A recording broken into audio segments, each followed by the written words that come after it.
Over the last 5 years, many companies have embraced change and focused on building a culture of diversity, equity, and inclusion. Pate and Jonathan Stutz, two local authors and experts in the DEI space, say it's about small daily actions.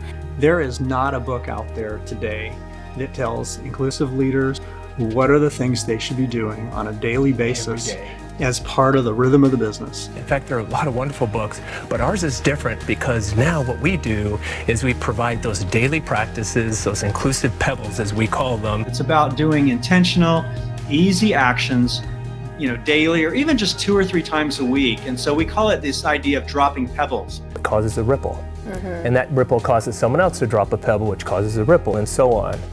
And it's the aggregation, Kelly, of all those small actions or activities that leads to systemic and cultural change. There are opportunities to drop a pebble, a positive behavior that will cause a ripple. It makes it manageable and doable. You don't have to change everything. You just have to drop a pebble. And it can be as easy as walking down the hallway and, nodding to somebody or saying hello. It's not 3 big things that we can do. What are the small little things we can do every day? And when you have that environment, people feel like you should have back in the day, that you could be your authentic self. You can speak up, creating this, kind of I've got your back, you've got my back culture. We show people across the life cycle of the employee all the different things you can do to have an impact so that you feel like you're just as much part of the solution as anyone. Inclusive leadership is leadership.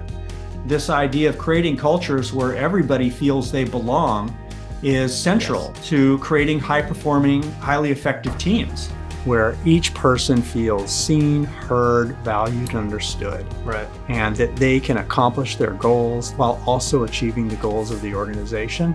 And a place where leaders have heart, they have empathy and compassion. I can hear your story. I can ask questions. I can listen and learn. People who understand the value of vulnerability and empathy and caring in the leadership framework. They have wisdom, and then the courage to act, to speak openly, to create a speak-up culture, and encouraging others to do the same. So it's kind of this path from empathy to inclusion to belonging. But it's also about kind of rocking the boat. It's about driving change and rocking the boat hard. But keep yourself and others in the boat, because you can't affect change if you're not in the boat. Inclusion, diversity, and equity, as we call it, ID&E, really intentional about the I and inclusion, is under attack right now.